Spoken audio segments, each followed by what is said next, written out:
Olá pessoal, eu sou o Damião Barbosa e nesse vídeo a gente vai falar um pouco sobre dois conceitos importantes na mecânica dos sólidos, que são o centro geométrico e o momento de inércia de figuras planas. A gente vai ver um pouco do conceito desses dois assuntos e eu vou utilizar uma abordagem com um software chamado MechTool. No final do vídeo eu faço uma demonstração para vocês entenderem como que a gente utiliza o MechTool para calcular o centro geométrico e o momento de inércia de figuras planas. Bem, já começando pela definição de centro geométrico, ele nada mais é do que o centro geométrico de uma figura ou de uma seção plana. Ele também é conhecido como centroide, que é basicamente, em poucas palavras, o centro mesmo dessa figura. E se acontecer de o material desse objeto for uniforme ou homogêneo, então o centro geométrico ele vai coincidir com o centro de massa e com o centro de gravidade dessa figura.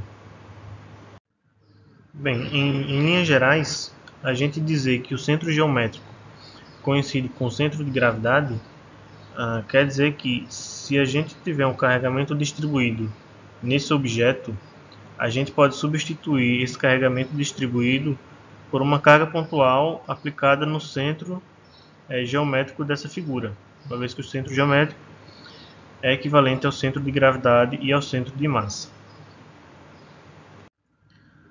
Para a determinação do centro geométrico, a literatura fornece para a gente algumas formulações simples para aquelas seções simples, para aquelas figuras simples, como retângulo, triângulo, círculo, meio círculo, um quarto de círculo e entre outros.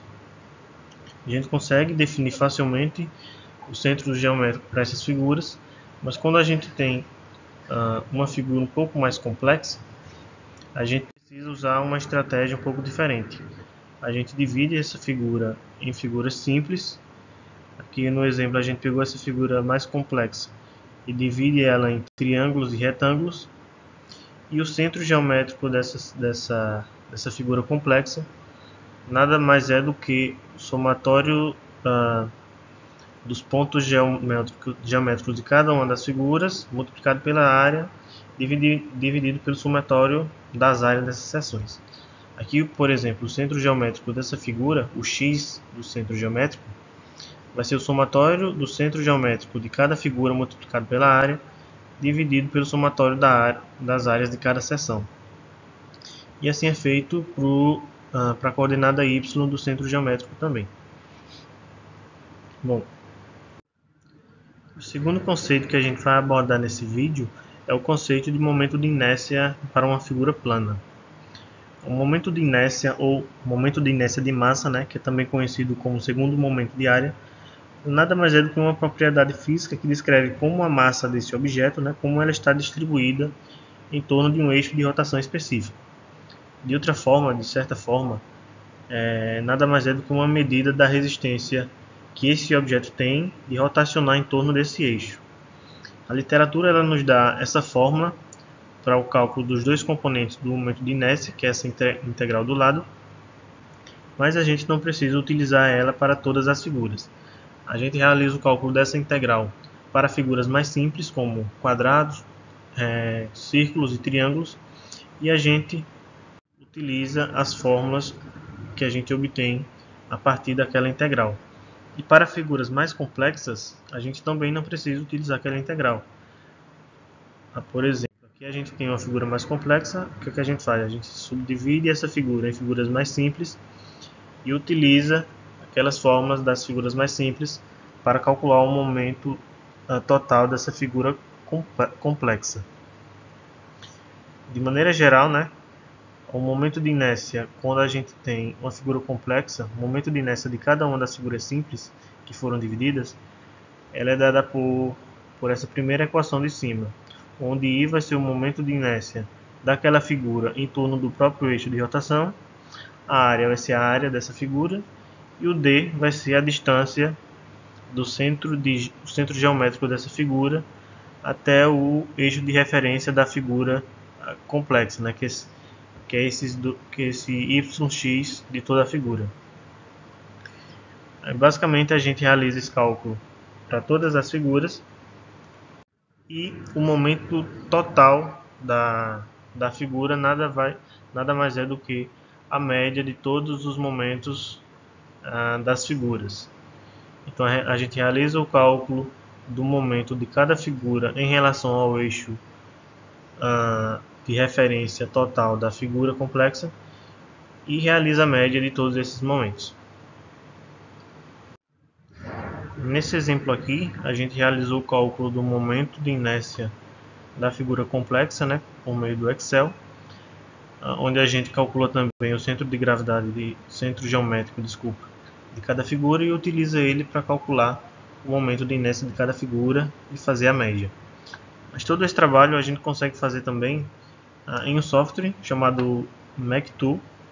O link para download dele vai estar na descrição desse vídeo. E eu vou demonstrar como que a gente realiza todo esse cálculo a partir do software. Bom pessoal, essa é a tela da parte do software, onde a gente consegue calcular tanto o centro geométrico quanto o momento de inércia para figuras complexas. O exemplo que eu vou utilizar é esse daqui, do slide anterior, onde a gente tem várias figuras simples que formam uma figura complexa.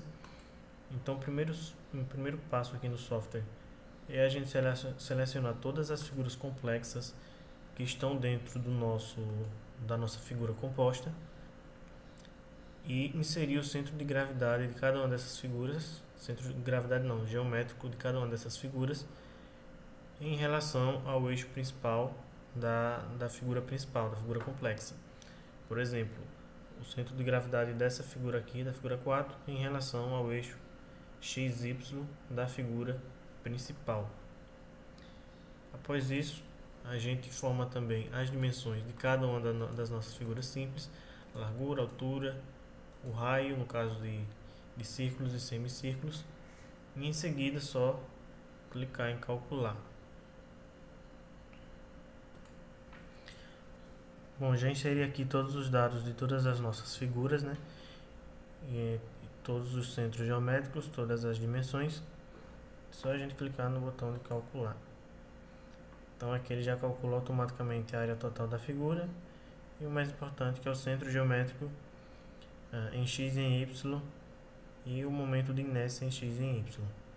A gente pode verificar que bateu aproximadamente com o nosso cálculo feito pelo Excel e a gente então pode utilizar esse software para estar verificando nossos cálculos, tanto os cálculos que a gente faz na mão quanto aqueles que a gente utiliza o Excel.